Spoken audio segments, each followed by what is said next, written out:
ஹல்லேலூயா, ஹல்லேலூயா. ஆமென். கர்த்தருக்கு ஸ்தோத்திரம். நம்ம வேதத்தை திருப்பிக் கொள்ளலாம். ஏசாயா 60ஆம் அதிகாரம் 20ஆம் வசனத்தை நாம் வாசிக்க கேட்போமா? ஏசாயா 60:20ஆம் வசனம். உன் சூரியன் இனி அஸ்தமிப்பதும் இல்லை, மறைவதும் இல்லை, உன் துக்க நாட்கள் முடிந்து போகும். எத்தனை பேர் ஆமென் என்று சொல்றீங்க? ஹல்லேலூயா, ஹல்லேலூயா. உன் துக்க நாட்கள் முடிந்து போகும். ஆமென். இன்றைக்கு இந்த கூடுகையில் வந்திருக்கிற அன்பு சகோதரியே, கர்த்தர் உன்னோடு பேசுகிறார். உன் துக்க நாட்கள் முடிந்து போகும். ஆமென்.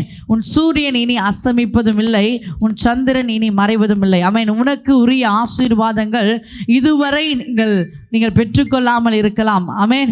இனி இதுவரை நீங்கள் அதை நம்ம மனசில் இருதயத்தில் நிறைய ஆசையோடு நிறைய விருப்பத்தோடு என் வாழ்க்கை இப்படி இருக்கணும், என் குடும்பம் இப்படி இருக்கணும், என் பிள்ளைகள் இப்படி வாழணும்னு சொல்லி நம்ம நிறைய கனவுகளோடு இருக்கலாம். ஆனால் இன்றைக்கு கர்த்தர் சொல்கிறார், அந்த கனவுகளை எல்லாவற்றையும் கர்த்தர் நிறைவேற்ற போகிறார். ஹல்லேலூயா.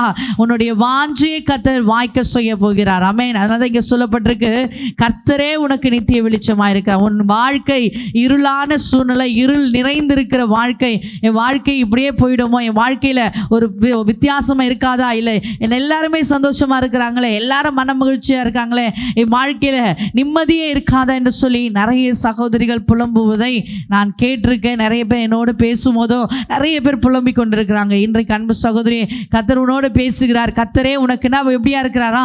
வெளிச்சமாக இருக்கிறார். ஹல்லேலூயா. வெளிச்சமாக இருக்கிறார். வெளிச்சத்தின் தேவன் உன் குடும்பத்தில் அவர் வாசம் செய்கிறவராக இருக்கிறார். ஆமென் என்று சொல்லுங்களேன். ஆமென். இருள் போல உன் வாழ்க்கை இருக்கலாம். ஆமென். இருள் சூழ்ந்து இருக்கலாம். இருள்னா நம்ம லைட்லாம் ஆஃப் பண்ணிட்டு அந்த இருள் சொல்லலை. நம்முடைய வாழ்க்கை எல்லாமே இருக்கும், அதை அனுபவிக்க முடியாதபடி சூழ்நிலை. ஆமென். நல்ல கனவு, நல்ல பிள்ளைகள் இருப்பாங்க, ஆனால் குடும்பத்தில் ஏதோ ஒரு குறைவுகள் கூட இருக்கு. ஆமென். சமாதானம் இல்லாமல் இருக்கலாம், கடன் பிரச்சனையோடு இருக்கலாம், வியாதியோடு இருக்கலாம், பலவீனத்தோடு இருக்கலாம், ஏதோ ஒரு குறை இருக்குன்னு சொல்லி நம்ம என்னப்போம், நம்ம இருதயத்துக்குள்ளே ஏதோ ஒன்று பேசிக்கொண்டு இருக்கு, ஏதோ ஒரு சமாதானமே இல்லையே, எல்லாமே இருக்கு. ஆமென். என் வீட்டில் எல்லாமே இருக்கு, ஆனால் என்ன இல்லை, சமாதானம் இல்லையே, நிம்மதி இல்லையே, ஏதோ ஒரு மன பயத்தோடு இருக்கிறேன்னு சொல்லி நிறைய பேர் புலம்புவாங்க. இன்றைக்கு கர்த்தர் சொல்றாரு, அப்படிப்பட்ட பிரச்சனைகளை மாற அவரே உனக்கு வெளிச்சமாக இருக்கிறார். ஆமென். உன் துக்க நாட்கள் எல்லாம் எப்படி ஆயிடுமா? முடிந்து போகிற சூழ்நிலை கர்த்தர் இன்றைக்கு கொடுக்கிறார். ஹல்லேலூயா. உன் துக்க நாட்கள் எல்லாமே முடிந்து போகும். ஆமென். உன் கண்ணீரை கர்த்தர் ஒரு களிப்பான நீரூற்றாய் மாற்ற போகிறார். ஆமென். வியாதியினால உன் துக்கமாக இருக்கிறீங்களா? அல்லது என் குடும்பத்தில் என் பிள்ளைகளுக்கு நல்ல ஒரு காரியம் நடக்க முடியல, என் பிள்ளைக்கு நல்ல ஒரு சுப காரியம் நடக்கலை, இல்லை என் பிள்ளைகள் படிக்க வைக்க முடியல, என் பிள்ளைகள் படிப்பதற்கு ஆவலாக இருக்காங்க, ஆனால் பிள்ளைகளுக்கு படிக்க வைக்க முடியல சொல்லி நிறைய துக்கத்தோடு இருக்கிறீங்களா? அல்லது என் கணவர் இப்படி குடிச்சிட்டு என் குடும்பத்தில் தேவையில்லாத பிரச்சனை, தேவையில்லாத சண்டையை வாங்கி கொண்டிருக்கிறாரு, நான் கோர்ட்டும் கேஸுமா இருக்கிறேன், நான் போலீஸ் ஸ்டேஷனில் தினந்தோறும் போய் நான் நின்று கொண்டிருக்கிறேன் என்று புலம்பிக் கொண்டிருக்கிறீங்களா? இது இன்றையோடு ஒரு துக்க நாட்கள் எல்லாம் முடிந்து போகிறது. ஹல்லேலூயா, ஹல்லேலூயா. கரங்களை தட்டி கர்த்தரை மகிமைப்படுத்துவோமே. நல்ல கரங்களை தட்டி, உன் துக்க நாட்கள், உன் கண்ணீரின் பாதை, உன் வியாதியின் பிரச்சனைகள் எல்லாவற்றையும் இன்றைக்கு முடிக்க செய்ய தேவனுக்கு வல்லமை உண்டு. ஆமே. நீ விசுவாசித்தால் தேவனுடைய மகிமை காண்பாய். ஆமே. நீ எதை குறித்து எல்லாம் நீ விசுவாசிக்கிறையோ அதை குறித்து நீ செபிக்கும் பொழுது நிச்சயமாய் கர்த்தர் அப்படியே செய்ய வாய்ப்பு உண்டு. ஆமே. ஏன்னா பெண்களை அதிகமாக என்ன பண்ணார்? கர்த்தர் நேசிக்கிறவராக இருக்கிறார். பெண்களுக்கு தான் அதிகமாக என்ன பண்ணாரு? கர்த்தர் தரிசனமானார். ஆமென். மரித்து 3 நாள் உயிர்த்தெழும்போது யாருக்கு தரிசனமானாரு? பெண்களுக்கு தான், பெண்ணுக்கு தான் தரிசனமானார். ஹல்லேலூயா. வேதத்தில் நிறைய பெண்கள் விசேஷமானவர்களாய் காணப்படுறாங்க. ஏன்னா அவங்க அதற்கு முன்பாக தேவனை தரிசித்திருக்கிறாங்க, தேவனிடத்தில் அதிகமாய் நேரத்தை செலவழிச்சிருக்காங்க. ஆமென். என் வாழ்க்கையில் பிரச்சனை இருக்குது, துக்கமாக இருக்குது சொல்லி நம்ம புலம்பிக் கொண்டு இருப்பதை பார்க்கலாம், நம்ம அதிகமாய் நேரத்தை நம்ம என்ன பண்ணோம்? கர்த்தருக்கு செலுத்தணும். நிறைய பேர் சொல்லலாம், எனக்கு நேரமே இல்லை, காலையில் எழுந்ததுன்னா இரவு வரைக்கும் எனக்கு வேலையாக இருக்குது, வேலை வேலை வேலை. நேற்று ஒரு சகோதரிகிட்ட பேசிட்டு இருந்தேன், தேவனிடத்தில் செபிக்க கூட எனக்கு நேரம் இல்லை, வேதம் வாசிக்க கூட எனக்கு நேரம் இல்லை. ஏன்னா நான் கம்பெனியில் வேலை செய்கிறேங்க, காலையில் 9 மணிக்கு போனேன்னா நைட்டு தான் 6 மணிக்கு வருவேன். 6 மணிக்கு வந்ததும் வீட்டில் என்ன பண்ணிடுறேன்? வீட்டில் எனக்கு சமைக்கிற வேலை, நைட்டு 11:30 மணிக்கு தான் தூங்க போகிற சூழ்நிலை. ஆனால் எனக்கு ஜெபிக்கிற நேரம் இல்லை, வேதம் வாசிக்க நேரம் இல்லை சொல்லி அந்த சகோதரி புலம்புறாங்க. இப்படிப்பட்ட நெருக்கத்தின் மத்தியில் தான் நம்ம தேவனை தேடணும். ஆமென், ஆமென். நம்ம நெருக்கத்தின் மத்தியில் என்ன ஜெபிக்க முடியல முடியல, பிசாசு என்ன பண்ணுவான்? ஜெபிக்க விடுவானா? நம்மளை ஜெபிக்க விட மாட்டான். வேதம் வாசிக்க விடுவானா? ஜெபிச்சுட்டோன்னா, வேதம் வாசிச்சுட்டோன்னா நம்ம ஜெயம் பெற்றுக்கொள்வோம் என்று சொல்லி பிசாசுக்கு தெரியும். ஆமென். அதனால நம்ம என்ன பண்ண மாட்டான்? ஜெபிக்க விட மாட்டான். நம்மள என்ன பண்ண? வேதம் வாசிக்க விட மாட்டான். அப்படியே அந்த நேற்று அந்த வயசு பெரியவங்க தான், அவங்க வயசில் ஒரு நல்ல ஒரு மூத்த விசுவாசி தான் அவங்க. ஆனால் இப்படிப்பட்ட காரியங்களை சொல்லி கொண்டு இருந்தாங்க. நான் சொன்னேன், நெருக்கத்தின் மத்தியில் தான் நம்ம தேவனை தேடணும். ஆமென். எல்லாம் ஆசீர்வாதம் கொடுத்துட்டு நம்ம தேவனை தேடுவோமா? நிச்சயமாய் தேவனை தேடவே மாட்டோம். ஆமென். அது இல்லாமல் அவங்க இன்னொன்று கூட சொன்னாங்க, எனக்கு ஒரு கர்த்தர் மேலே ஒரு கோபம், எனக்குன்னு ஒரு சொந்தமான இடமே இல்லை அப்படின்னு சொல்லி என்ன பண்ணாங்க? அவங்க தேவன் மேலே கோபம் கொண்டிருக்கிறாங்க. ஆமென். நாம் தேவன் மேலே கோபம் கொண்டு நாம் தேவனிடத்தில் வாக்குவாதம் பண்ணனா நஷ்டம் யாருக்குங்க? நமக்கு தான். ஹல்லேலூயா. நமக்கு தான் நஷ்டம். ஆமென். கர்த்தர் பெரியவராக இருக்கிறார். ஹல்லேலூயா. அவரால் முடியாத காரியம் ஒன்றுமே இல்லை. ஆமென். அவர் நமக்கு என்ன ஒரு குறையும் வைப்பதில்லை. ஆமென். ஆதாம் ஏவாள் என்ன பண்ணார்? ஏதேன் தோட்டத்தில் உருவாக்கினார், எல்லாவற்றையும் படைச்சார். எல்லாம் நல்லது என்ன பண்ண? ஆசீர்வாதமாக சந்தோஷமாக இருங்க தான் சொன்னார். அவர் நம்மளை உழைக்க சொல்லலை, விதைக்க சொல்லலை. ஆமென். எல்லாவற்றையும் படைச்சிட்டாரு.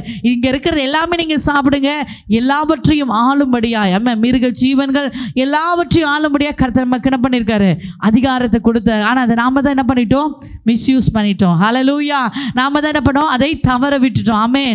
இன்றைக்கும் அன்பு சகோதரி, நம்மிடத்தில் ஏதோ ஒரு என்கிட்ட அது இல்லை இது இல்லைன்னு சொல்லி இல்லாததை குறித்து நம்ம கவலைப்படாதபடி இருக்கிறதை வைத்து நம்ம என்ன பண்ணணும்? நான் அடிக்கடி சொல்லுவேன், நான் பேசும்பொழுது அடிக்கடி சொல்லுவேன், இருக்கிறத வச்சு என்ன பண்ணுங்க? தேவனுக்கு நன்றி சொல்லி பாருங்களேன். இல்லாததை கர்த்தர் கொடுப்பார். ஹல்லேலூயா. ஐயோ அது இல்லை, என் வீட்டில் கடுகு இல்லை, என் வீட்டில் எண்ணெய் இல்லை, பருப்பு இல்லை, அரிசி இல்லை. இப்போது இந்த புயலினால் நிறைய குடும்பத்தில் நிறைய தேவைகள் இருக்கும். ஆமென். எல்லா இழப்புகள் எல்லாம் இழந்திருப்பாங்க. ஒருத்தர் ஃபோன் பண்ணி என்ன சொல்கிறாங்க, இப்போ தான் வாங்கி 2 மாதம் ஆகுது ஃப்ரிட்ஜு, என் வீட்டில் என்ன பண்ணுச்சு, தண்ணி வந்ததுனால அது லோன் கூட நான் முடிக்கலை, இஎம்ஐ கூட நாங்கள் முடிக்கலை, பெரிய ஃப்ரிட்ஜு நாங்கள் அழகு பார்த்து வாங்கினோம், அதுக்குள்ளே தண்ணி வந்து என்ன பண்ணிச்சு, முழுகி போயிடுச்சு, மோட்ரு எல்லாமே ரிப்பேரு, எல்லாம் எப்படியும் 1 லட்சத்துக்கு மேலே எல்லாம் சரி பண்ண வேண்டிய சூழ்நிலை வந்திருக்கு, நான் எப்படி செய்ய போகிறேன்னு சொல்லி நிறைய பயத்தோடு இருப்பாங்க. ஆமென். இப்படிப்பட்ட சூழ்நிலைகள் வந்தாலும் இதையெல்லாம் கடந்து போக தேவன் கிருபை தருவார். ஹல்லேலூயா.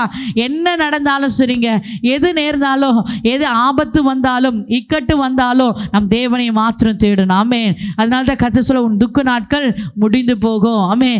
ஏன் துக்க நாட்கள் முடியாமல் இருக்கு? ஏன் வியாதி போகாமல் இருக்கு? நம்ம தேவனை சரியாய் தேடவில்லை. ஆமென். நம்ம தேவனத்தில் நேரத்தை கொடுப்பதில்லை. நம்ம தேவனையே குறை சொல்லி கொண்டு இருக்கிறோம், இல்லை நம்ம வீட்டில் இருக்கிற கணவரே குறை சொல்லி கொண்டு இருக்கிறோம், பிள்ளைகளே குறை சொல்லி கொண்டு இருக்கிறோம். நாம் முழங்கால் படியிடுங்க. ஆமென். நாம் முழங்கால் படியிட்டு ஜெபித்தோமானால் முழங்காலுக்கு அவ்வளோ வல்லம் உண்டு. ஹல்லேலூயா. அதனால தான் இன்றைக்கு நம்ம சபையில் கூட நிறைய முழங்கால் படிட்டு ஜெபிங்க. முழங்கால் படிடுறதே இல்லை. ஆமென். முழங்கால் படிட்டு வேலை செய்கிறதும் இல்லை, நம்ம ஜெபிக்கிறதும் இல்லை. எத்தனை பேர் முழங்கால் படிட்டு ஜெபம் பண்ணுறீங்க வீட்டில்? எத்தனை பேர்? கர்த்தருக்கு ஸ்தோத்திரம். உங்களை கர்த்தர் ஆசீர்வதிப்பார். நிறைய பேர் முழங்கால் படிட்டு ஜெபிக்கிறதுல சும்மா உட்காந்து என்ன பண்ணுறோம்? நம்ம சும்மா உட்காந்து கண்ணை மூடி அப்படியே ஜெபிக்கிறோம். கேட்டால் நான் ஜெபம் பண்ணுறாமே. நிறைய பேர் கேட்பாங்க, நிறைய பேர் பக்கத்து வீட்டில் பிள்ளைங்க என்ன பண்ணுவாங்க, உட்காந்து சும்மா அப்படியே கண்ணை மூடிட்டு என்னம்மா பண்ணுறேன் நிறைய பிள்ளைங்க கேட்பாங்க. நாம் முழங்கால் படிட்டு ஜெபித்து பாருங்களேன், பிசாசும் பயப்படுவான். நம்ம வீட்டில் இருக்கிறவங்க பையும் அவங்க முழங்கால் படிட்டு ஜெபிக்கிறாங்க, அவங்க பக்கம் போகக்கூடாது, அவங்க பக்கம் டிஸ்டர்ப் பண்ணக்கூடாது சொல்லி நம்ம என்ன பண்ணுவோம், நம்ம பிள்ளைங்களும் அதை தெரிந்து கொள்ளுவாங்க, அறிந்து கொள்ளுவாங்க. ஆமென். அப்போ நம்ம முழங்கால் படிட்டு ஜெபிக்காததுனால நமக்கு நிறைய பிரச்சனைகள் வருதுங்க. இன்றைக்கு பெண்களாக இருக்கிற நாம் ஒரு என்ன பண்ணுங்க, மனதுக்குள்ளே ஒரு இருதயத்துக்குள்ளே ஒரு பொருத்தனை பண்ணுங்க. நான் முழங்கால் படிடுச்சோம், என் முழங்கால் சரியில்லையா, நீ முழங்கால் படிட்டு பாரு, அந்த முழங்கால் கத்தருக்குன்னு வணைஞ்சு பாருங்க, மடக்கி பாருங்க, முழங்காலுக்கு கத்தர் பலன் கொடுப்பார். ஹல்லேலூயா. நிறைய பெண்களுக்கு முழங்கால் எடுத்தோடனே என்ன சொல்லுவாங்க, எனக்கு முழங்கால் வலிக்குதுங்க, முட்டி வலிக்குது, முழங்கால் வலிக்குது, இடுப்பு வலிக்குதுன்னு நிறைய பேர் சொல்லுவாங்க. இன்றைக்கு முழங்கால் படிட்டு நான் செபிக்க போகிறேன். ஹல்லேலூயா. இன்றைக்கு முதல் நான் முழங்கால் படிட்டு நான் ஜெபித்தேன், கர்த்தரிடத்தில் நான் பெரிய வெற்றியும் ஜெயத்தையும் நான் காண்பேன். ஹல்லேலூயா. ஹல்லேலூயா. தானியேல் முழங்கால் படிட்டு ஜெபம் பண்ணா, கர்த்தரிடத்திலிருந்து அவர் பெரிய ஆசீர்வாதங்களை நன்மைகளை பெற்றுக்கொண்டாமே. அவங்க ஊரில் அந்த தேசத்தில் தேசாதிபதி என்ன பண்ண, எல்லாருமே எதிர்த்து நின்றாங்க, ஆனாலும் அவனுக்கு தேவன் துணையாக இருந்தார். ஹல்லேலூயா. எதனால? முழங்கால் படிட்டு 3 வேளையும் செபித்தான். ஆமே. எஸ்தர் என்ன பண்ணாங்க, அவங்களும் முழங்கால் படிட்டு சாம்பல் உடுத்தி அவங்க உபவாசம் இருந்தாங்க. ஆமே, கர்த்தர் அவருக்கு என்ன பண்ணாங்க, விடுதலை கொடுத்து அந்த தேசத்தை, அந்த தேசத்தின் ஜனங்களை பாதுகாக்கவும் ராஜாவின் கண்களை தயவும் கர்த்தர் கொடுத்தார். ஆமேன். இன்றைக்கு அன்பு சகோதரி, நீங்க எல்லாரும் என்ன பண்ணுங்க, முழங்கால் படிட்டு ஜெபம் பண்ணி பாருங்களேன். இன்றைக்கு கர்த்தர் உங்களுக்கு விரோதமா இருக்கிற உங்க குடும்பத்தில் சமாதானம் இல்லையா, கடன் பிரச்சனை இருக்கா, வியாதி இருக்கா, உபத்திரவம் இருக்கா, இல்லை வெளியே சொல்ல முடியல உபத்திரவம், கண்ணீரும் கவலையோடு இருக்கிறீங்களா, கர்த்தர் எல்லாவற்றையும் மாற்றக்கூடிய வல்லமை அவருக்கு உண்டு. கரங்களை தட்டி கர்த்தரை மகிமைப்படுத்துவோமே. நல்ல கரங்களை தட்டி கர்த்தரை மகிமைப்படுத்துவோம். லூக்கா எழுதின சுவிசேஷம் 7ஆம் அதிகாரம் 38ஆம் வசனத்தை வாசிப்போமே. இந்த இடத்துல பாவத்தில் அவங்க பாவத்தினால அவங்க மனம் திரும்பி கர்த்தர் சமூகத்தில் வர வேண்டும் என்று சொல்லி அவங்க ஆவலோடு வந்து அவங்க என்ன பண்ணாங்க சொல்லி வாசிக்கலாம். லூக்கா 7:38. அவருடைய பாதங்களின் அருகே பின்னாக நின்று அழுது கொண்டு அவருடைய பாதங்களை ஆமென் தன் கண்ணீராலே நனைத்து தன் தலைமயிரினால் துடைத்து ஆமென் அவருடைய பாதங்களை சுத்தம் செய்து பரிமள தைலம் பூசினார். பரிமள தைலத்தை பூசினாள். ஆமென். இங்க இந்த ஒரு சகோதரி என்ன பண்றாங்க, அவங்க பாவம் செஞ்சிட்டாங்க, உலகத்தில் வாழும்போது பாவம் செஞ்சிட்டாங்க. ஆனால் பாவத்தை அவள் உணர்ந்து என்ன பண்ண, ஐயோ பாவ மன்னிப்பு நான் பெற வேண்டும் என்று சொல்லி யார் இடத்துல வந்தா, இயேசு கிறிஸ்து இடத்துல வந்தாள். ஹல்லேலூயா. அங்கே வந்து நம்ம வாயின் வார்த்தையினால் அவன் என்ன பண்ணலை, ஏசப்பா என்ன மன்னிச்சுடுங்க கேட்கல, அவன் செயலினால செயல்படுத்தினாள். ஹல்லேலூயா. என்ன பண்ணா, தேவனுடைய பாதத்தின் அருகே வந்து உட்கார்ந்தா. ஆமே. நாம கூட எப்பா என் பாவத்தை மன்னிங்க மன்னிங்க சொல்லி நம்ம கேட்போம். ஆனால் அவர் பாதத்தில் அருகே, அவர் பாதத்தில் அமர்ந்து நம்ம செபிக்கிற மகள் நாம் மாற மாட்டோம். ஆமென். இன்றைக்கு இந்த சகோதரி தேவ பாதத்தின் அருகே வந்து உட்கார்ந்தாள். ஹல்லேலூயா. எத்தனை பேர் பாதத்தின் அருகே உட்கார்றீங்க? இது வரைக்கும் நம்ம பாதத்தில், தேவனுடைய பாதத்தில் உட்காரலாம் பரவாயில்ல. இன்றைக்கு நீங்க என்ன பண்ணுங்க, பொருத்தனை எடுங்க. நான் முழங்கால் படிட்டு செபிப்பேன், தேவ சமூகத்தில் பாதத்தில் அமர்ந்திருப்பேன் சொல்லி நம்ம என்ன பண்ணணும், பொருத்தனை எடுத்து அதன்படி நம்ம செயல்படுத்துகளாய் மாறணும். இங்க இந்த சகோதரி பாதத்தில் அருகே நின்று என்ன பண்றாங்களா, அழுது கொண்டிருக்கிறாங்க. ஆமே. ஒரு பாதங்கள் அமர்ந்து தன் கண்ணீரினால அந்த தன் பாதத்தை நனைக்கிறான். யாரோட பாதத்தை? இயேசுவின் பாதத்தை. ஹல்லேலூயா. தன் கண்ணீரினால நம்ம என்ன பண்ணோம், கண்ணீரை நம்ம நிறைய பேர் நம்முடைய அழுகை பெண்கள் அழுகையை வெளியில் நம்ம என்ன பண்ணுவோம், வெளியே காட்டுவோம். என் கணவருக்கோ பிள்ளைக்கோ ஐயோ நான் ரொம்ப நம்ம துக்கமாக இருக்கிறேன்னு சொல்லி அழுவாங்க. ஆமே. மனிதரிடத்தில் மனிதருக்கு முன்பாக நம்ம அழுகிறதை பார்க்கிலும் தேவனுக்கு முன்பாக அழுகிறது நலம். ஹல்லேலூயா. ஹல்லேலூயா. நிறைய நேரம் நான் சொல்லுவேன், நம்ம என்ன பண்ண, மனுஷனுக்கு முன்பாக அழாதீங்க. ஹல்லேலூயா. மனுஷனுக்கு முன்பாக நம்ம அழுதோன்னா என்ன பண்ணுறது, நம்ம கண்ணீர் தான் வேஸ்ட்டு. நம்மளை பற்றி என்ன பண்ண, ஏழை நம்ம தான் பேசுவாங்க, இவங்க அழுமூஞ்சி சொல்லுவாங்க. இந்த சகோதரி ஒரே ஒரு காரியம் தான் பண்ணா, தன் பாவத்தை உணர்ந்தா, நான் பாவியா இருக்கிறேன், என் பாவத்தை மன்னிக்கிறவர் யாரு, இயேசு கிறிஸ்து ஒருவர் தான். ஹல்லேலூயா. என் பாவத்தை மன்னிக்கிறவர் அவரால் மட்டும்தான் முடியும். இந்த உலகத்தில் யாராலையும் முடியாது. என் பாவத்தை மன்னிக்கிறவர் அவர் மாத்திரம்தான். அவர் பாதத்தில் போனாங்க, ஒரு பாதத்தில் நின்று என்ன பண்றாங்க, அழுது கொண்டிருக்கிறாங்க. அழுதது மாத்திரமல்ல, தன் கண்ணீரினால உங்க பாதத்தை நினைக்கிறாங்க, இயேசுவின் பாதத்தை. அன்பு சகோதரியே, உன்னுடைய கண்ணீரை நீ வீணா என்ன பண்ணாத, நீ அழுது கொண்டிருக்காத, வீணா உன் கண்ணீரை செலுத்தாத, மனிதருக்கு முன்பாக அழாத. ஆமே. மனிதருக்கு முன்பாக நீ பண்ணி நல்ல கௌரவமா நில்லுங்க. ஹல்லேலூயா. என் இயேசு என்னோட கூட இருக்கிறாரு, என் தேவன் என்னோட கூட இருக்க, எல்லாவற்றையும் என் காரியங்களை வாய்க்க செய்கிற தெய்வம் என் கூட இருக்கிறாரு. வியாதி இருந்தாலும் பரவாயில்ல, என்னை பற்றி ஏளனமா பேசினாலும் பரவாயில்ல, என் தேவன் எல்லாவற்றையும் மாற்றிக்கொள்வார். ஹல்லேலூயா. எனக்கு நல்ல சுகத்தை கர்த்தர் கொடுப்பார், என் பிள்ளைகளை நல்ல வளர்த்தியில என்ன பண்ண, உயர்ந்த ஸ்தானத்தில் உயர்த்துவார் என்ற நம்பிக்கை உனக்குள்ள இருந்ததுன்னா உன் கண்ணீரை நீ மனுஷனுக்கு முன்பாடி என்ன பண்ண மாட்ட, நீ அழுது கொண்டிருக்க மாட்ட. ஹல்லேலூயா. இந்த சகோதரி தன் கண்ணீரை என்ன பண்ண, பிரயோஜனமாய் தேவ சமூகத்தில் அவள் பாதத்தில் நனைத்தா. ஆமே. நனைத்தது மாத்திரமல்ல, தன் தலை மயிரினால அதை என்ன பண்ணா, நனைச்சிட்டு துடைக்கிறான். ஆமென். அப்படின்னா என்ன அர்த்தம்னா, தன் பாவங்களை துடைக்கிறவர் இயேசு கிறிஸ்து என்னுடைய கண்ணீரை என்ன பண்ண, தன் பாதத்தை, அவருடைய பாதத்தை நான் கழுவி சுத்தம் செய்கிறேன்னு சொல்லி அவன் என்ன பண்ணுறா, அந்த தலைமயிரினால துடைத்து அவன் என்ன பண்ணா, முத்தம் செய்கிறாளாம். ஹல்லேலூயா. முத்தத்திற்கு என்ன அர்த்தம் தெரியுங்களா, அன்பு. ஆமே. நான் தேவ சமூகத்தில் நம்ம அன்பு செலுத்துகளாய் மாறணும். ஆமே. நம்ம மனுஷ இடத்துல போய் நான் வம்பு சண்டை போடாதபடி, வாக்குவாதம் பண்ணாதபடி, தன் கணவர் மனம் மாறலைன்னா ஐயோ நீங்கள் என்ன பண்ண, நீ மனம் திரும்பலைன்னா வீட்டை விட்டு போயிடுவேன், நான் அம்மா வீட்டுக்கு போயிடுவேன், இல்லைனா இவ்வளோ கடன் பிரச்சனை வந்திருக்கு, உன்னால தான் பிரச்சனை, உன்னால தான் சண்டை, உன்னால தான் குடும்பத்தில் நிம்மதி இல்லை, உன் பிள்ளைகளையும் உன் கணவரையும் குறித்து நீ குறை சொல்லி கொண்டு அவங்களை நீ குற்றம் சாட்டாதபடி, ஆமேன், இன்றைக்கு நீ முழங்கால் படியிட்டு உன் பாவத்தை தேவ சமூகத்தில் அறிக்கை செய்யுங்க. ஆமேன். உன் பிள்ளைகளுக்காக, உன் கணவருக்காக உன் பாவங்களை அறிக்கை செய்து தேவ சமூகத்தில் உன் கண்ணீரை நீ செலுத்துவாயானால் நிச்சயமாக உன் பாவங்கள் மன்னிக்கப்பட்டு குடும்பத்தை தேவன் ஆசீர்வதிப்பார். ஹல்லேலூயா. நிச்சயமாக உன் துக்க நாட்கள் எல்லாம் எப்படி ஆகுமா?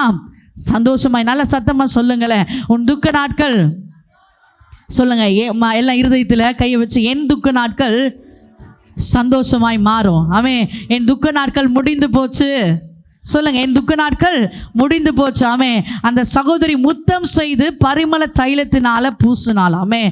பரிமள தைலம், ஆமென், வாசனையான பரிமள தைலத்தினால பூசி என்ன பண்றா? தேவனிடத்தில் அன்பு செலுத்துறா. ஆமென். நாம கர்த்தர் சமூகத்தில் அன்பு செலுத்துறோம். நல்லா சபைக்கு போறோம், நல்லா வேதம் வாசிக்கிறோம், ஜெபிக்கிறோம், ஆனா நம்ம அன்பு செலுத்துவதில்லை. ஆமென். ஏதாவது பிரச்சனைனா, ஏதாவது பண தேவைன்னா நம்ம மனிதரை தேடி போறோம். ஏதாவது பிரச்சனைனா இவங்க பஞ்சாயத்து பண்ணுவாங்க, இவங்க நமக்கு நல்லது செய்வாங்க, இவங்க நம்ம நன்மை செய்வாங்க சொல்ல நம்ம மனிதரை தேடி போறோம். அன்பு சகோதரி, நிறைய பேர் நம்ம புத்தி, பெண்களா இருக்கிற நமக்கு புத்தி இப்படிதான் போகாமே, ஐயோ அந்த சகோதரி கிட்ட போனா அவங்க இவ்வளவு பணம் நமக்கு வட்டிக்கு கொடுப்பாங்க, இல்ல அந்த சகோதரத்தில் போனா நம்ம குடும்பத்தில் வந்து நம்ம பிள்ளைகளுக்கோ நம்ம கணவருக்கு புத்தி சொல்லுவாங்க, அந்த மனிதரிடத்துல போலாம் சொல்லி நம்ம நிறைய பேர் மனிதரை தேடி கொண்டு போறோம். ஆமே. இன்றைக்கு கர்த்தர் உன்னோட பேசிக்கொண்டு உன் துக்க நாட்கள் முடிந்து போனோம்னா நம்ம தேவனை தேடி வரணும். ஆமே. எப்படி இருக்கணும்? தேவனிடத்துல முழங்கால் படியிட வேண்டும். ஹல்லேலூயா. முழங்கால் படிட்டு கர்த்தர் சமூகத்தில் நம்ம ஜெபித்தோமானா நிச்சயமாய் உன்னுடைய துக்க நாட்கள் எல்லாம் முடிந்து போகும். ஆமென். ஹல்லேலூயா. ஹல்லேலூயா. ஹல்லேலூயா. லூக்கா 15:20 வாசிக்க வேண்டாம். அந்த இளையகுமார் என்ன பண்றான்? தன் பாவங்களை எல்லாம் விட்டுட்டு தன் தகப்பனிடத்தில் போகணும் சொல்லி அவன் வந்தான். ஆமென். தன் செய்த தவறை அவன் உணர்ந்தான். ஆமென். இன்றைக்கு நம்ம தவறை உணர்ந்து தேவ சமூகத்தில் வருவோமானால் நிச்சயமாய் தகப்பனாய் இருக்கிறேன் இயேசு கிறிஸ்து, தகப்பனாய் இருக்கிறேன் பிதாவாகிய தேவன் உங்களுடைய எல்லா பாவங்களையும் மன்னித்து உன் குடும்பத்தின் தேவலை அவர் சந்திக்கிறவராய் இருக்கிறார். ஹல்லேலூயா. நீங்க வரமாட்டீங்களான்னு சொல்லி தான் என்ன பண்றாரு?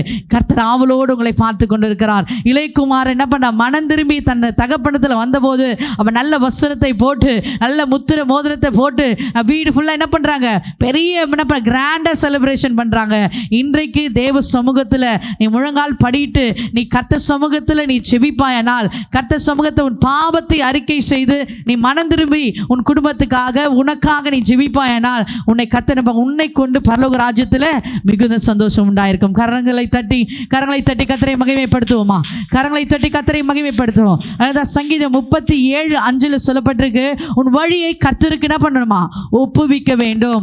அவர் மேல நம்ம நம்பிக்கையா இருந்தா நம்முடைய காரியத்தை எல்லாம் என்ன பண்ணுவார்? இவரு வாய்க்க பண்ணுகிறவராக இருக்கிறார். ஆமேன் சொல்லுங்களேன். ஆமேன். என்னுடைய காரியத்தை தேவன் வாய்க்க பண்ணுவார். ஹல்லேலூயா. என்னுடைய காரியத்தை, எந்த காரியமானாலும் சரி, என் குடும்பத்தில் எந்த காரியமாக இருந்தாலும் சரி, குடும்பத்தின் தேவைகள் இல்லை சபையின் தேவைகள் எதுவாக இருந்தாலும் சரி கர்த்தரே வாய்க்க செய்வார். ஆமென். நம்ம மனுஷரை நம்பி போகாதீங்க, எதை குறித்தும் மனுஷரிடத்தில் புலம்பாதீங்க, எதை குறித்தும் மனுஷரிடத்தில் கண்ணீர் விடாதீங்க. என் தேவனாகிய கர்த்தர் சமூகத்தில் செலுத்துங்க. ஹல்லேலூயா. அவரிடத்தில் அன்பு கூறுங்க, அவருக்கு முத்தம் செய்யுங்க. ஆமென். கர்த்தர் நிச்சயமாய் உன் காரியத்தை வாய்க்க பண்ணுவார். உன் துக்க நாட்கள் முடிந்து போகும். கரங்களை தட்டி கர்த்தரை மகிமைப்படுத்துவோமா?